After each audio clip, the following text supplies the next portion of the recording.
السلام علیکم ملګرو، زم فضل نبی او تاسو ګورئ زمونږ یوټیوب چینل نوشیرا پوینټ. نن زموږ د پروګرام موضوع ده د ډاکټر عمران د وطن نه د شف کېدو موضوع ده. ډاکټر عمران د خیبر پښتونخوا د پی ټی آی یو اهم غړی دی او د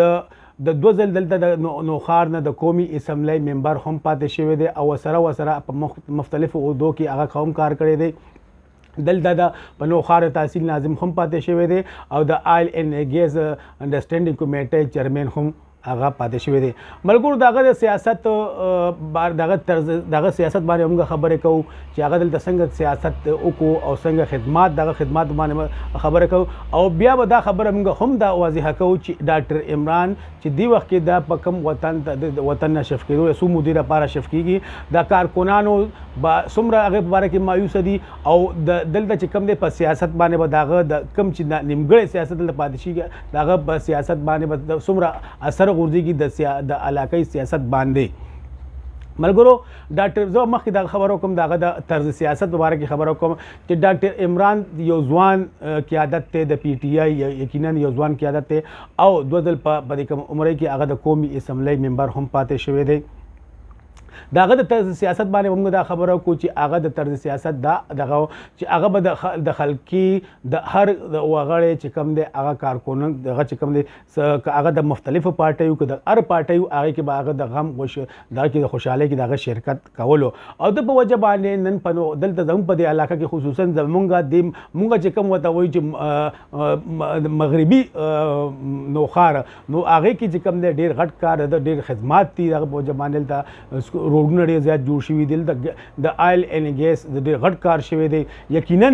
ډېر دغه دا ټیک شو دغه مونږ منو چې دغه سیاست چې کوم دی دغه بیګ ته سیاست چې کوم دی هغه پرویز خان دی.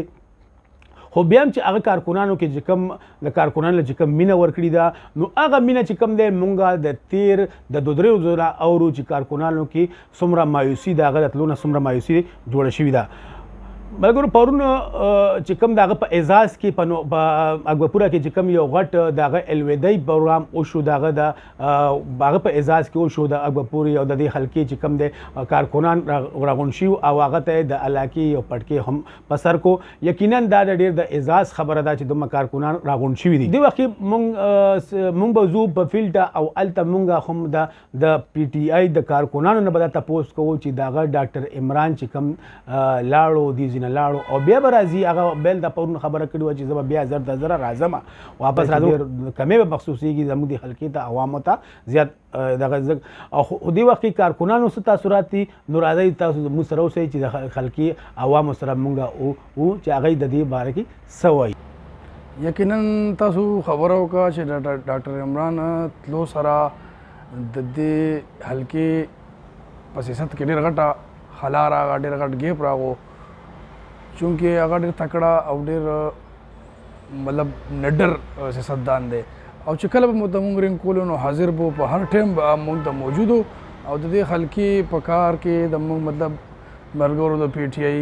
او د عامو خلکو دپاره هم هغه ډېر اویلیبل او هغه چې کوم دی تلو سره به واقعي ده. ډاکټر عمران سره زموږ مینه ده او مینه مو ورسره ده او وي به زموږ خو چې ډاکټر عمران چې کوم و هغه ډېر زیات خوښ و او زموږ ورسره ډېره کلکه مینه وه. خاص کر زموږ د ټول کلي لوی واړه پې ډېر مین و ولې چې ډېر ښه کارونه یې موږ دپاره کړي وو. زموږ د غریبانانو به ډېر کلک مدد کولو چې څه ضرورت په زموږ رالو موږ لاس په لاس پې زموږ موبایل هم اوچتولو. جی کتونکو تاسو وکتل د دې خلکو تاثرات د پی ټی آی د کارکونانو کم تاثرات تاسو واورېدل. یقینا دا ډېر دغه خفګان خبره ده. څه خلک پکې داسې هم وایي چې هغه هم مونږ مطلب دی چې وخت کمی کې وجه باندې مونږ ریکارډ نه کړو هغه مونږ ریکارډ پیش نه کړو خو هم داسې وایي چې څه مطلب داسې دي چې هغه پسې خفه دي. یقینا دغه سیاست دغه عدلونه خفه دي. هغوی وایي چې مونږ سیاسي یتیمانان شو.